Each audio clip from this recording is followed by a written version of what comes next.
All right, folks, welcome back into the High School Huddle, your one-stop shop for everything and all things Section 5 sports. I'm AJ Feldman. He's Carl Jones, and spring has sprung. Weather's turning a little bit. It's going up and down. It's doing spring-type things. It's Masters week. I got the Tiger Red on. He's doing pretty good so far. 1 under. A nice start, after almost nearly getting a leg, chopped off. A pretty good start for Tiger. So we're feeling good. Carl, how are we doing today on this rainy Thursday afternoon? Yeah, it may be rainy, but, I can work with it considering we're like in the 50s and 60s, considering where we were last week. So, I'm not going to complain too much. Y'all know how I am about the weather. But also, it's MLB opening day today. So, a lot of things, spring has sprung, Tiger, MLB for all you baseball fans out there. So, it's a good time to be a sports fan. We got Carl Jones's Cleveland Guardians, the first name under the new I will say it's weird, like on ESPN or any of your gambling sites, seeing the new Guardians logo. It throws you for a loop a little bit. So it definitely does. I'm so used to seeing the Block C and all the other stuff, and now the Guardians logo. But I'm getting used to it, just like we all, like everything else. And come June, when I'm really locked in on my baseball and nothing else going on, I'll be their biggest supporter. Exactly. Yankees, Red Sox already rained out. So, that's the thing about this lockout. And I said this on Twitter, we got pushed back a week. I mean, half of these games get canceled because of rain or snow anyway. They get shoved to the rest of the season on doubleheaders. So, you know what? I wasn't, I know it was bad for the lockout, the players, yada, yada, they're ruining baseball. We still got our baseball. It's April 7th. This is perfectly fine for opening day. Exactly. Plus, the high school kids, they got underway last week, lockout or no lockout. So shout out to the Section 5 kids for doing their thing to start off the season. That they did. We'll start off just kind of, Carl, this is your first spring here in Section 5. From Ohio, lacrosse isn't nearly as big as it is here in Rochester. So you're getting a new acclimated to this, this new lacrosse. It's comes back from a game. We're like, all right, I saw this happen in the lacrosse game. Now, why did this happen? What's the rules on that? What did this? So Carl, just kind of your first impressions of the spring sports season here. I'm enjoying it so far. I think every season I'm introduced to something new, whether it's being on the sidelines in the freezing cold and not playing with football. And then for the winter, it was hockey. And now it's lacrosse. And I'm not going to lie, the game is a lot different when you're actually paying attention to it and having an incentive to do your job with it. It's enjoyable. I mean, I know we've all talked about how the boys and girls games are both different, but they're both different in their own regards. And I mean, the boys game is up pace. I've been been out to Palmac a couple times, a couple other venues, and seeing how physical they can get up close. I mean, those sticks definitely look like they hurt when they hit you, man. And then the girls' games is a lot of strategic stuff that's going on. I've been in a couple of those cold games as well. So I think what's kind of surprised me is that I don't know, me playing football, you assume that's the only sport that gets really played in the cold. Nah, it was freezing last week, and those girls were out there still swinging those sticks, taking hits, running in like 20-degree weather, it felt like. So all in all, so far, I'm enjoying it, and I probably will enjoy it a lot more once the weather starts to turn. Yeah, we had a little some snowy establishing shots, which never super great in April for the spring sports. But yeah, definitely. And this is my third year here in Rochester, my second with actual spring sports, because COVID did a whole damper on that. And the big takeaway from this couple of weeks, it was a game I was at, Victor versus Fairport softball action. Two of the top teams, potentially a Class AA championship preview last year. It was Schroeder winning it all. They dropped down to A1. So Fairport and Victor certainly going to be right in there. Penfield as well in the mix there as well. That game was apparently supposed to be scheduled for Fairport. There was some construction maybe at the field. So it was at Victor. They didn't have any lights, and they could only get the game started at 5 for whatever reason. They did not finish this game. So I was there from the middle of the third inning on all the way to the 8th. They played into the 8th inning. No winner. We had the lead change hands twice in the 7th. It got to the 8th. Got a little too dark. They kind of threw up their hands and be like, all right, we're going to finish this one in about 3 weeks. And I get home, walking back to my camera, be like, all right, I had this great game. It was nice. It was good, but have a winner here. So we kind of we don't expect that in hockey. Soccer, sometimes you get the ties. Don't appreciate the ties in softball. I gotta say that. For me, I haven't really been locked in tune with like the baseball and like in darkness when it comes to high school sports, because I was always running track.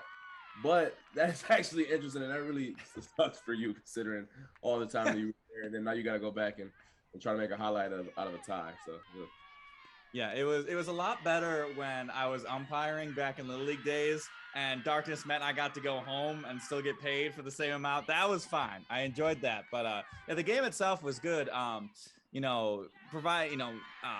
Fairport, they probably had, it was kind of a weird game because I thought like Victor was the better team. Victor was getting a lot of their runs on some Fairport mistakes. Like they could have gotten out of some innings a lot quicker. Their pitching, it was good. They were kind of playing for hits. They didn't have like an overpowering speed pitcher. So they're going to get a lot of balls in plays. If they can show up their fielding, that Fairport team will certainly be one not to mess around with there in Class AA. Speaking of teams that you're not going to want to mess around with this year, back to our usual segments. It seems like we go away from this for a month when we break down sectionals and we have interviews and guests and awards and stuff like that. We kind of forget how to do this, but we're back with our segments. First off, our team of the week. Carl, who do you got for us? For me, it was the first game that I saw. I'm going all the way out to Palmac.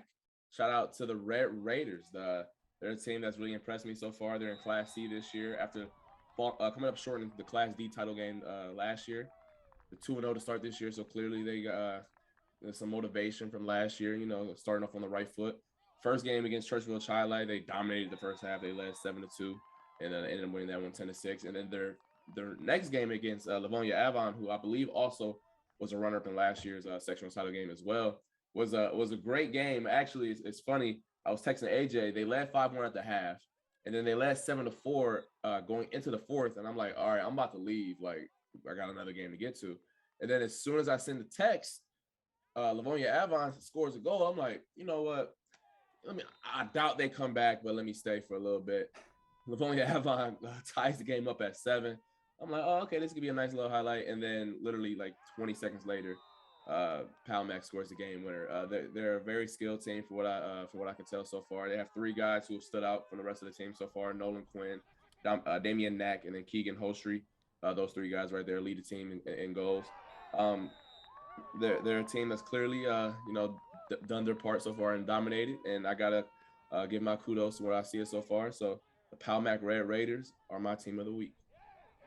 Yeah, Palmac in Class D last year. It's if you were, if by surface alone, you think they're going to face some tougher competition. But Penyan, if you know anything about Section 5 lacrosse, and Carl isn't there quite yet, Penyan has won something along the lines of, maybe like 39 of the last 40 sectional titles. It's only slightly exaggerated there. But Penyan in Class D is Class D has typically been the Penyan Invitational.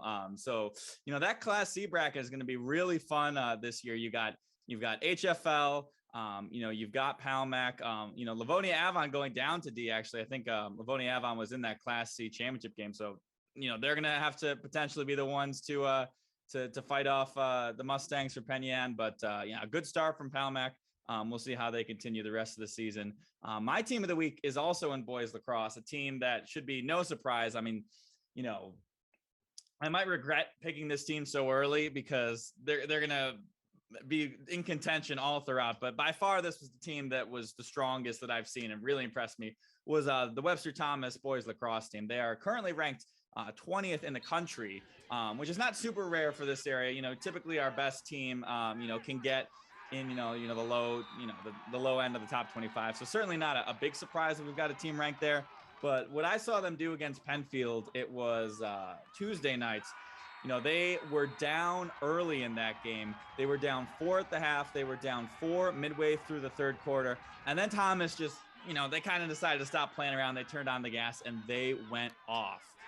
From the end of the third quarter to kind of the middle of the fourth quarter, they won on an 8-1 run against a pretty good Penfield team. This is a Penfield team that last year, they were strong in Class B, I believe their only losses last year were to the elite trio of Thomas, to Canandaigua, and to Victor. So they were, kind of solely in a tier of their own in that that good, not great teams last year. They're going to certainly want to try and go up to that edge. Penfield, strong performance, but just what I saw from Thomas, some teams score goals in lacrosse. Thomas was scoring goals. Like, they were rippers. They were, one-timers. They were moving around the defense. They were all like legit bona fide goals. They were some, typically, in lacrosse, especially if you're not at the end, you kind of just pick the two best goals that you get, 2 goals from one team, whatever looks good on TV. All of Thomas's goals looked good on TV. Nathan Hoban had 4 of them with 3 assists. Chase Gottstein with 2 goals, 3 assists. Evan Paschalitis with 2 and 1, and David Pest with 2 goals, 1 assist. That was just a really dominant effort in the second half. And then Owen Dalberth doing a strong job in that he had 10 saves on the game, 6 saves in the fourth quarter. They graduated their star goalie last year, Ethan Ruller, who is currently at Cornell right now. So that was the big question mark of the Thomas season. They certainly seem to have found certainly a good replacement, and can certainly hold his own. And Owen Dalberth, he only played in a couple games last year because Ruller was stealing the show. And then actually when I saw his saves numbers in the 6th quarter, I didn't actually think he didn't really have to do much, which just kind of goes to say what Thomas was doing defensively. Penfield really could not get much in terms of strong scoring chances. Thomas was actually up 13-10 late in the game. With about a minute 30 to go, Penfield scored 1, and they scored another with a minute left. I'd actually already made out for the car because they had that 3-goal lead, and I was like, all right, we're going to watch this game from the car to see if I need to get out there. They scored the 2 goals. I had to sprint back out there for the last minute. But yeah, just in that last sequence, Penfield really could not get a quality shot off in that last 30 seconds, which kind of just goes to show you what that Thomas defense did. So, Penfield, they are 2-0 on the season. They went to Buffalo for a game against Clarence. It was Thomas over Clarence, not Clarence Thomas. It's not the Supreme Court here. So 18-2 was that game. So a good start for Thomas. And their next big test a week against Canandaigua, 4-12. Our first of our big Class B clashes. That should be a good one for sure. I mean, I'm in heaven when you talking about in the beginning, nationally ranked team. Like back in Ohio, we might have had one. I highly doubt it, guys, by the way. But like that quality of like sport, I can't wait to see, because me, everyone, I told AJ this, guys, everyone looks good to me when I don't know the sport. I pick things up quickly. So, week 2 or 3, I'm going to start be able to tell, the teams that are really, really dominant and the teams that, stand out from the rest of the pack. A team that's ranked in the country, that has my eye. So I need to see how high level this game can get. So shout out to the Titans, man. You guys have clearly deserved it. Yeah, looking at the rankings, no teams from Ohio, 12 teams either ranked or receiving votes from New York. So we're at a little bit of a different level here in New York, but sounds like you'll pick up pretty soon there. Yeah. Carl, let's go into your under the radar team, your team that deserves a little pub, your team that's kind of caught your eye early on in this Section 5 season. So this team caught my eye for two reasons. One, they're 3-1 so far on the season, but also I gotta give you mad kudos for braving out a win in the cold. The win over Spencerport down at half and finding a way with the bones freezing, brittle, all that, and finding a way to come away with a dub. The Fairport Red Raiders, man. So I guess I got to thank for the Red Raiders today, but shout out to the Red Raiders, man. They had a good start to the year so far. They were 8-7 last year, so clearly improved at least to start this season so far. The Pierce sisters, they've been doing their thing so far with Ella Pierce with 9 goals on the season, 13 points, and then Ava Pierce not too far behind with 6, and then Katie Malaber also with 7 goals. So they have once again another 3-headed attack where they've been able to put some pressure on the defense. Some impressive wins, taking down Penfield 9-6.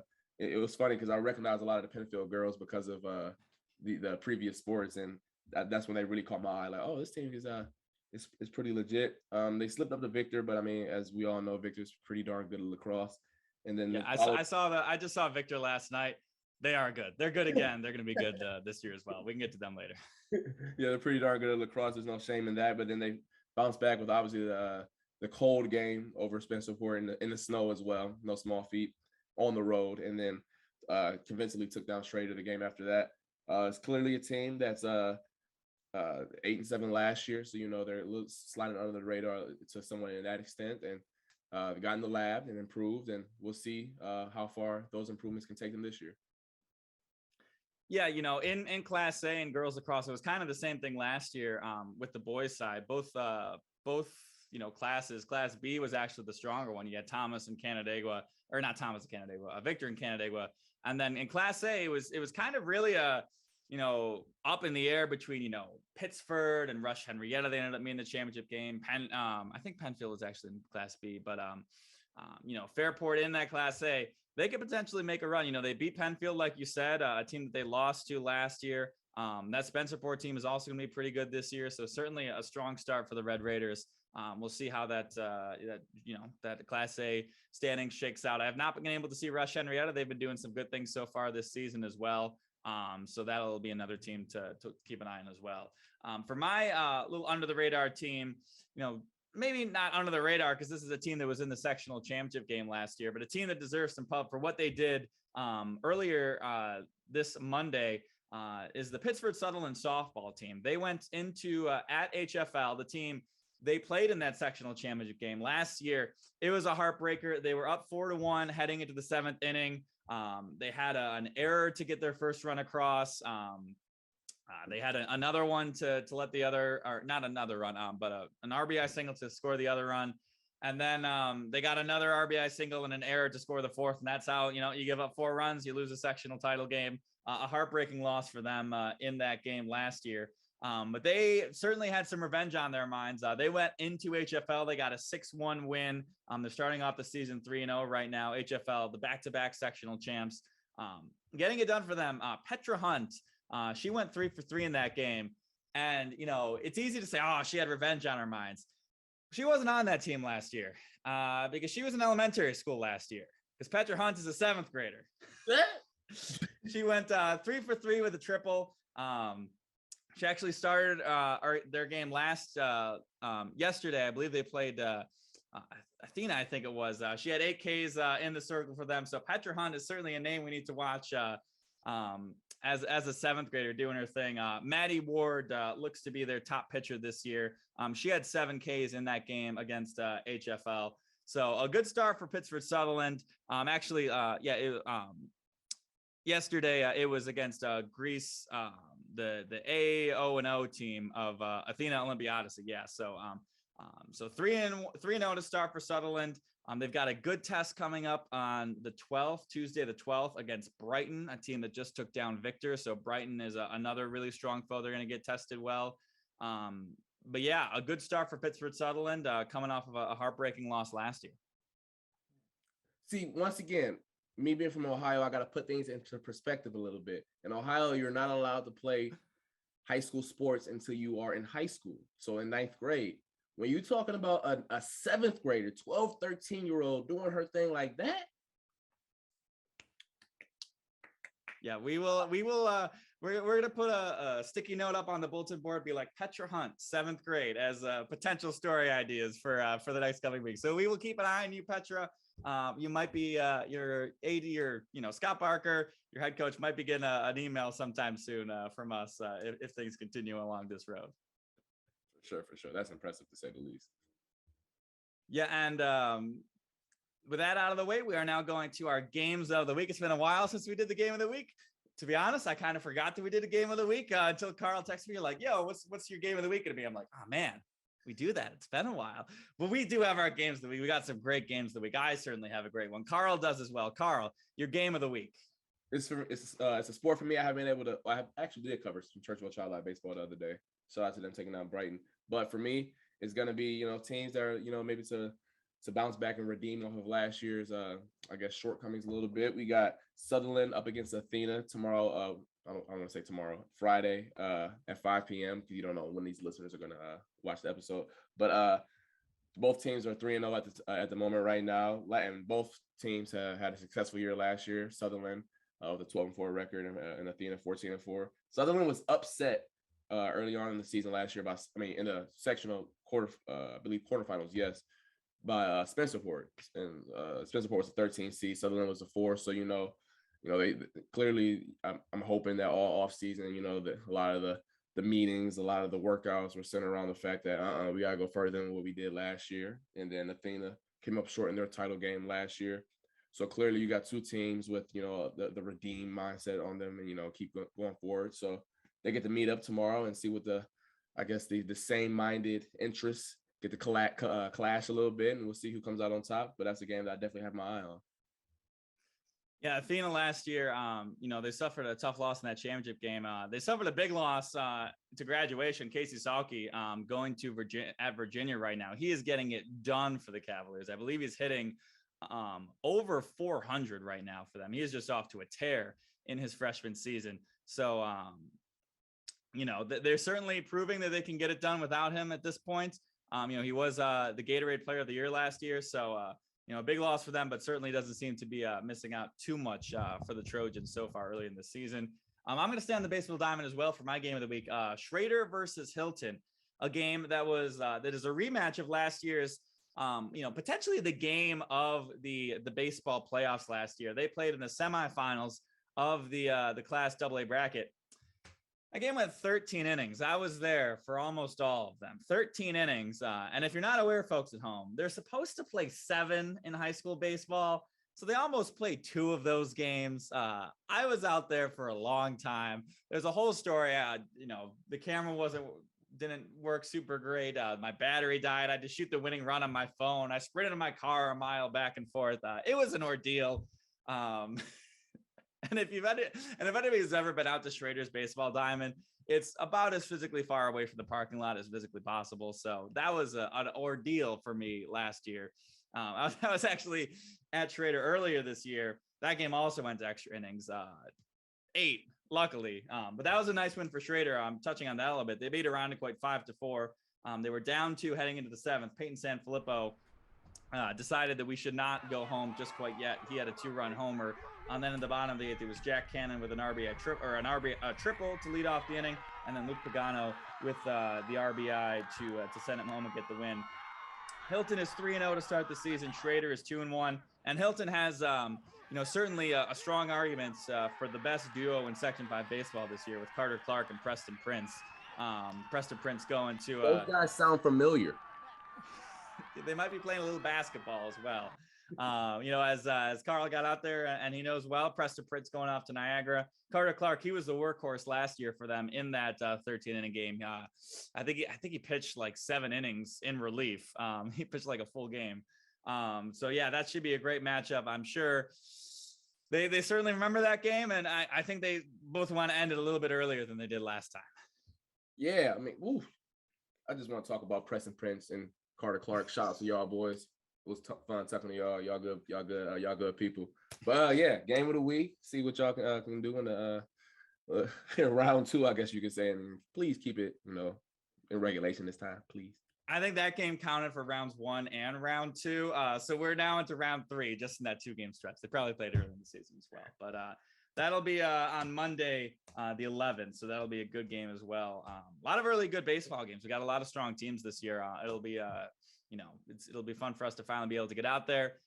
It's a little easier to beat a lacrosse game for 15 minutes in 40-degree weather than baseball when you don't know how long you're going to be there. So end of the season, we're gonna maybe try and get a little bit more baseball. But right now we snuggle up, we shoot a little lacrosse, and we get out of there. So hopefully the weather starts turning for the better. Actually, I think Monday is going to be really well. I am circling that day for potential tee time. So maybe Carl can get out there for that game, but I got the day off.